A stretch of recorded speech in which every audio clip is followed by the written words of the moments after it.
పెద్ద గ్లిమ్స్ అందరూ చూసే ఉంటారు. ఐ థింక్ యునానిమస్ గా అందరికి నచ్చే ఉంటుంది. చూసిన ప్రతి ఒక్కరికి పిచ్చెక్కిపోయి ఉంటుంది. గ్లిమ్స్ అంటే మూవీ గురించి క్లారిటీ ఇవ్వడానికి, హీరో క్యారెక్టర్ గురించి, మూవీ జోనర్ గురించి, ఆ మూవీ మూడ్ లోకి మనల్ని తీసుకువెళ్ళడానికి రిలీజ్ చేస్తారు. మరి పెద్ద గ్లిమ్స్ చూసి మూవీపై మంచి హైప్ తెచ్చుకోవటం ఓకే గానీ గ్లిమ్స్ తో బుజ్జిబాబు గారు మనకి ఏం చెప్పాలనుకుంటున్నారో ఈ బ్రేక్ డౌన్ వీడియోలో క్లియర్ గా మాట్లాడుకుందాం. లేట్ చేయకుండా వీడియో స్టార్ట్ చేద్దాం. అంతకంటే ముందు ఒక చిన్న రిక్వెస్ట్, ఛానల్ కి ఎవరైనా కొత్త వారైనా ఆల్రెడీ వీడియోస్ చూస్తూ సబ్స్క్రైబ్ చేసుకోకపోయినా ఛానల్ ఓపెన్ చేసి కంటెంట్ చెక్ చేయండి. ఇంట్రెస్టింగ్ గా ఉంటే సబ్స్క్రైబ్ చేసుకొని బెల్ ఐకాన్ ని ఆల్ లో క్లిక్ చేసి పెట్టుకోండి. ఏ వీడియోని మిస్ అవ్వకుండా చూసేయచ్చు. ఫస్ట్ గ్లిమ్స్ లో రామ్ చరణ్ గారి క్యారెక్టరైజేషన్ గురించి బుచ్చిబాబు గారు చూపించాలనుకున్నది మాట్లాడితే, ఒకే పని చేయడానికి ఒకేలా బతకడానికి ఇంత పెద్ద బతుకెందుకు, ఇంత పెద్ద లైఫ్ లో ఒకటే పని చేస్తూ లైఫ్ అంతా బతకడం వేస్ట్ అని, ఉన్నన్నాళ్ళు నచ్చిన పని చేస్తూ బతకాలి, జీవితం అంతా ఒకటే పని చేస్తూ బతకడానికి ఇంత పెద్ద లైఫ్ ఎందుకు, నాకలా బతకడం నచ్చదని ఆలోచించే మైండ్ సెట్ పెద్దది. సో మూవీలో పెద్ది ఏ పని పైన పెద్దగా ఇంట్రెస్ట్ చూపించకుండా తనకు నచ్చినంత కాలం చేసి నచ్చకపోతే వదిలేస్తాడు అనుకుంటా. అండ్ రామ్ చరణ్ గారు ఆల్రెడీ చెప్పారు బుచ్చిబాబు గారితో చేస్తున్న మూవీ కామెడీ ఉండే ఫిల్మ్ అని. రంగస్థలం మూవీ ఒక పొలిటికల్ డ్రామా అయినా చిట్టిబాబు క్యారెక్టర్ తో హ్యూమర్ ఉంటుంది. అంతే పెద్ద మూవీలో కూడా పెద్ద క్యారెక్టర్ తో హ్యూమర్ ఉంటుంది అనుకుంటా. లేదంటే రామ్ చరణ్ గారు చెప్పినట్లు రంగస్థలం కి మించే కామెడీ ఉంటుంది. పెద్ద ఎంత హ్యూమరస్ గా ఉంటాడో అంతే కోపంగా కూడా ఉంటాడని గ్లిమ్స్ చూసాక అర్థమైంది. కోపంగా అంటే ఎక్కడికి వెళ్ళినా ఈజీగా గొడవలు పెట్టుకోవటం, ఈజీగా ప్రతి దానికి ట్రిగర్ అయిపోవటం. ఆ అలవాటు వల్లే క్రికెట్ మ్యాచ్ లో కూడా గొడవ అవుతుంది, తర్వాత చెప్తాను. అండ్ పెద్ద స్టైల్ ఆఫ్ షాట్ కొట్టే క్లిప్ లో చూస్తే అర్థమవుతుంది తనకి వెయిట్ చేసే పేషెన్స్ కూడా లేదు. కొట్టాలి అనుకుంటే టైం కోసం వెయిట్ చేసే వ్యక్తి కాదు, దిగిపోయి కొట్టేసే రకం పెద్ద. అండ్ మీ అందరికీ తెలిసే ఉంటుంది పెద్ద మాట్లాడుతుంది శ్రీకాకుళం స్లాంగ్. సినిమా స్టార్ట్ కాక ముందు బుచ్చిబాబు గారు ఉత్తరాంధ్ర యాక్టర్స్ కావాలని మాట్లాడిన వీడియోలో అదంతా ఏ ప్లేసెస్ లో సెటప్ అయి ఉంటుందో చెప్పేశారు. అంటే ఉత్తరాంధ్ర, విజయనగరం, సాలూరు, శ్రీకాకుళం, పార్వతీపురం, రాజాం, నెల్లిమర్ల, ఇవన్నీ బొబ్బిలి ఈ బ్యాక్ డ్రాప్ లో జరుగుతూ ఉంటుంది. మరి రంగస్థలం మూవీలో చూసాం గోదావరి స్లాంగ్ ఎంత ఓన్ చేసుకొని అక్కడ వాళ్ళలాగే ఎంత నేచురల్ గా మాట్లాడారు. గ్లిమ్స్ లో మాట్లాడిన 4 పదాల్లో శ్రీకాకుళం స్లాంగ్ కూడా మంచిగానే మాట్లాడారు. గోదావరి స్లాంగ్ రాని వాళ్ళు కూడా ట్రై చేస్తే ఈజీగా మేనేజ్ చేసేచ్చు, కానీ శ్రీకాకుళం స్లాంగ్ అలా కాదు, రాని వాళ్ళు మాట్లాడితే ఈజీగా దొరికిపోతుంది. ఫోర్స్ఫుల్ గా మాట్లాడుతున్నట్లు అర్థమైపోతుంది. అందుకే మూవీకి అథెంటిక్ ఫీల్ ఉండడానికి ఎవరిని పడితే వాళ్ళని సెలెక్ట్ చేసుకుని యాక్సెంట్ ని ఫోర్స్ఫుల్ గా చెప్పించకుండా ఉత్తరాంధ్ర యాక్టర్స్ కోసం బుచ్చిబాబు గారు ఆడిషన్స్ పెట్టి మరీ తీసుకున్నారు. రామ్ చరణ్ గారు గ్లిమ్స్ లో బానే మాట్లాడారు. ఫుల్ మూవీలో రంగస్థలంలో శ్రీకాకుళం యాక్సెంట్ ని కూడా ఓన్ చేసుకొని నేచురల్ గా మాట్లాడతారో లేదో చూడాలి. ఇలా పెద్ద క్యారెక్టరైజేషన్ గురించి ఇది మాత్రమే గ్లిమ్స్ లో చూపించారు, బట్ ఇంకా తెలియాల్సినవి చాలా ఉన్నాయి. 1980s లో జరిగే స్పోర్ట్స్ యాక్షన్ డ్రామా ఫిల్మ్ మనకి గ్లిమ్స్ లో చూపించిన స్పోర్ట్స్ గురించే కాదు, fight for who are you, fight for identity అనే స్ట్రాంగ్ క్యాప్షన్ తో మూవీలోని కోర్ ఎమోషన్ ఏంటని క్లారిటీ ఇచ్చేసారు. వాటి గురించి గ్లిమ్స్ లో చూపించే స్కోప్ లేదు, ఖచ్చితంగా నెక్స్ట్ వచ్చే వీడియో కంటెంట్స్ లో రివీల్ చేస్తారు. అప్పుడు కంప్లీట్ గా మాట్లాడుకోవచ్చు పెద్ద క్యారెక్టరైజేషన్ గురించి. మూవీలో ఉన్న చిన్న చిన్న డీటెయిల్స్ ని చూస్తే, ఒక క్రికెట్ మ్యాచ్, అక్కడ పెద్దకి ఒక గ్రూప్ ఆఫ్ పీపుల్ తో జరిగే ఫైట్ సీక్వెన్స్ లోని క్లిప్స్ నే గ్లిమ్స్ లో మనకు చూపించారు. పెద్ద అక్కడ జరిగే క్రికెట్ మ్యాచ్ ఆడడానికి వచ్చాడు. మ్యాచ్ జరుగుతున్న టైం కి పెద్ద ఈ షాట్ కొట్టే క్లిప్ లో బ్యాక్ సైడ్ గమనిస్తే ఒక గ్రూప్ పెద్దపై అటాక్ చేయడానికి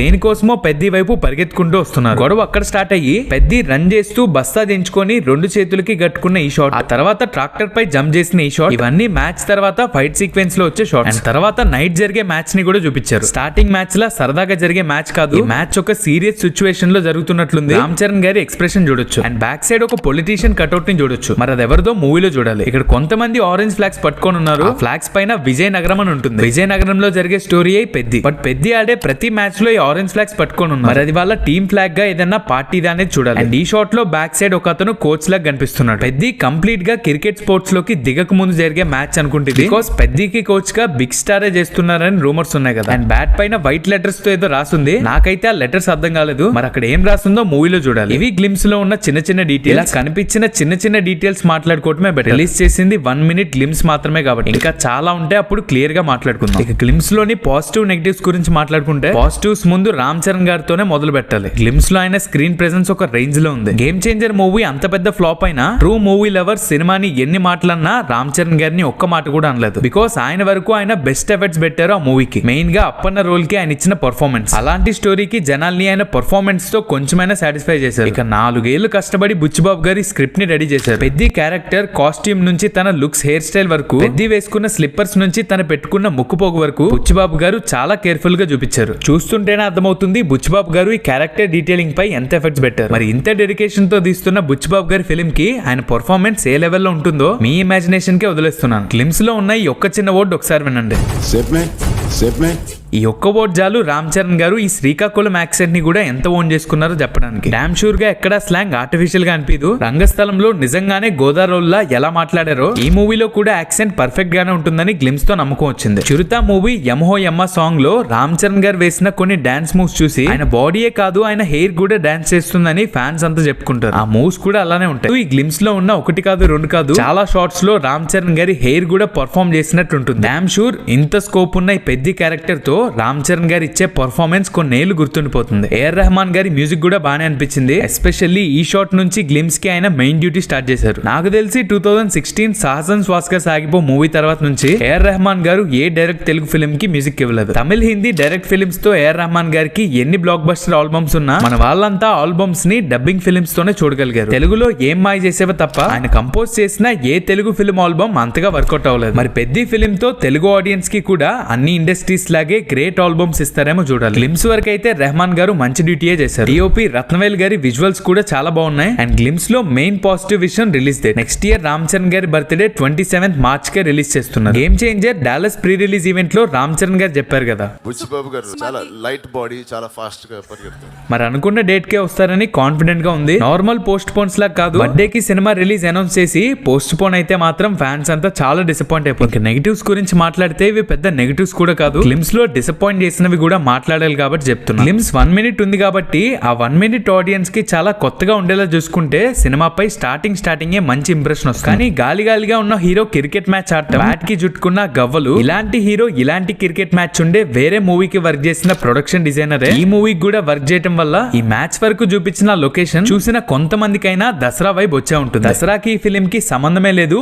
ఆలోచన ఉన్న వాళ్ళు మైండ్ లో నుంచి తీసేయండి. ఆ మూవీలో జస్ట్ ఒక సీన్ వరకే క్రికెట్ ఆడతారు. ఈ మూవీయే స్పోర్ట్స్ బ్యాక్ డ్రాప్ లో వస్తుంది. అండ్ ఇంకొకటి, మన తమన్ గారి మ్యూజిక్ విన్న ప్రతిసారి రొటీన్ గా అనిపించడానికి మెయిన్ రీజన్ ఆయన ప్రతి మూవీలో ఖచ్చితంగా ఒక గ్రూప్ ఆఫ్ ఫీమేల్ సింగర్స్ తో కోరస్లు పాడిస్తూ ఉంటారు. నాకు మాత్రం అది విన్న ప్రతిసారి ఎందుకు ఎప్పుడు ఇలాగే అని రొటీన్ ఫీల్ వస్తుంది. సర్ప్రైజింగ్ గా ఈ గ్లిమ్స్ లో కూడా పెద్ది అని ఫీమేల్ సింగర్ చేత పాడించిన లిరిక్స్ వచ్చేసరికి రెహమాన్ గారికి తమన్ గారు ఏమన్నా పూనేరేమో అనిపించింది. జోక్స్ అపార్ట్ మ్యూజిక్ చాలా బాగుంది. ఏఆర్ రెహమాన్ గారు మన మూవీస్ కి మ్యూజిక్ ఇచ్చేది చాలా తక్కువ కాబట్టి చాలా ఫ్రెష్ గా అనిపించింది. అండ్ టైటిల్ డిజైన్ మీకు ఎలా అనిపించిందో కానీ నాకు టైటిల్ ని ఇంకొంచెం బెటర్ గా డిజైన్ చేస్తుంటే బాగుంది అనిపించింది. అంత బ్యాడ్ గా లేదు కానీ ఇది కూడా ఓకే. ఇప్పుడు చెప్పినవి అసలు నెగిటివ్సే కాదు. ఇంత మ్యాడ్ గా ఉన్న గ్లిమ్స్ లో నాకు కొంచెం డిసప్పాయింట్ గా అనిపించినవి మాత్రమే. గ్లిమ్స్ గురించి 1 word లో చెప్పాలంటే మ్యాడ్ స్టఫ్ తో వచ్చి మూవీపై హైప్ చేశారు బుచ్చిబాబు గారు. ఒక గ్లిమ్స్ ఏ వర్క్ అయితే చేయాలో ఈ పెద్ద గ్లిమ్స్ ఆ వర్క్ ప్రాపర్ గా చేసింది. పెద్ద క్యారెక్టర్ కాస్ట్యూమ్స్ నుంచి లుక్స్ అండ్ తన స్వాగ్ వరకు ప్రతి డీటెయిలింగ్ పై ఫోకస్ గా ఉంటూ రామ్ చరణ్ గారిని బెస్ట్ గా చూపించడానికి కష్టపడుతున్న బుచ్చిబాబు గారు, గుడ్ మ్యూజిక్ బై రెహమాన్ గారు, బ్యూటిఫుల్ ఫ్రేమ్స్ బై రత్నవేల్ గారు, ఇలా